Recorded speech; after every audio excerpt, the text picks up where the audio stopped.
How do we learn? How do we learn things quickly? How do we learn things in a way that allows us to go from knowing absolutely nothing about a skill to being really good in a very short period of time? And so I decided to go to the library and look up what cognitive psychology says about how we learn. And there's one idea that keeps coming up over and over and over again: the 10,000 hour rule. It takes 10,000 hours to learn something. It's not true, and thank goodness it's not true.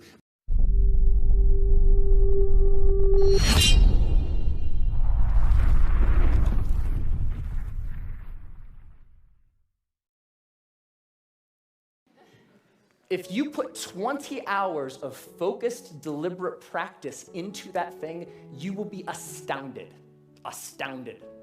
at how good you are. 20 hours is doable. That's about 45 minutes a day for about a month, even skipping a couple days here and there. 20 hours isn't that hard to accumulate. Now, there's a method to doing this. 10,000 hours is a full-time job for 5 years. That's a long time. So what's up? There's something kind of funky going on here. What the research says and what we expect and have experiences, they don't match up. The 10,000 hour rule came out of studies of expert level performance. There was a professor at Florida State University. His name is K. Anders Ericsson. He's the originator of the 10,000 hour rule.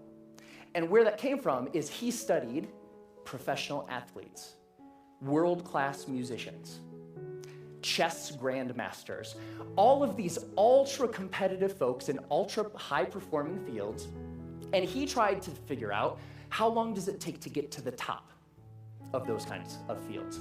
And what he found is the more deliberate practice, the more time that those individuals spent practicing the elements, whatever it is that they do, the more time you spend, the better you get.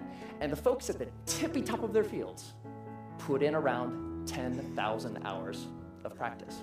But that last statement, it takes 10,000 hours to learn something, it's not true. It's not true.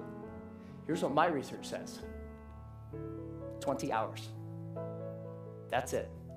You can go from knowing nothing about any skill that you can think of. Want to learn a language? Want to learn how to draw? Want to learn how to juggle flaming chainsaws? If you put 20 hours of focused, deliberate practice into that thing, you will be astounded at how good you are. 20 hours is doable. That's about 45 minutes a day for about a month, even skipping a couple days here and there. 20 hours isn't that hard to accumulate. Now, there's a method to doing this, because it's not like you can just start fiddling around for about 20 hours and expect these massive improvements. There's a way to practice intelligently. There's a way to practice efficiently that will make sure that you invest those 20 hours in the most effective way that you possibly can. And here's the method. It applies to anything. The first is to deconstruct the skill. Decide exactly what you want to be able to do when you're done, and then look into the skill and break it down into smaller and smaller pieces.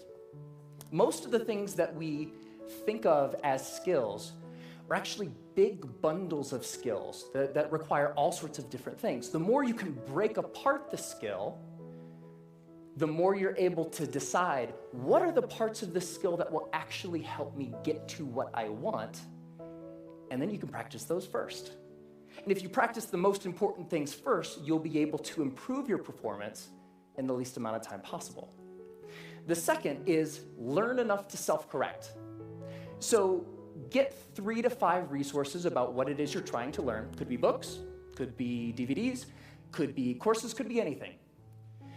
But don't use those as a way to procrastinate on practice. I know I do this, right?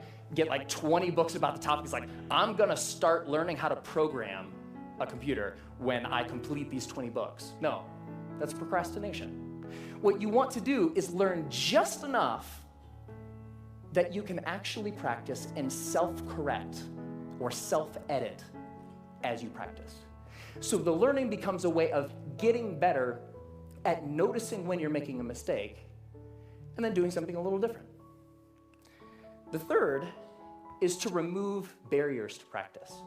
Distractions, television, internet, all of these things that get in the way of you actually sitting down and doing the work. And the more you're able to use just a little bit of willpower to remove the distractions that are keeping you from practicing, the more likely you are to actually sit down and practice, right? And the fourth is to practice for at least 20 hours. Now, most skills have what I call a frustration barrier. You know, the grossly incompetent knowing it part. That's really, really frustrating. We don't like to feel stupid. And feeling stupid is a barrier to us actually sitting down and doing the work. So by pre-committing to practicing whatever it is that you want to do for at least 20 hours, you will be able to overcome that initial frustration barrier and stick with the practice long enough to actually reap the rewards. All right, that's it. It's not rocket science. 4 very simple steps that you can use to learn anything.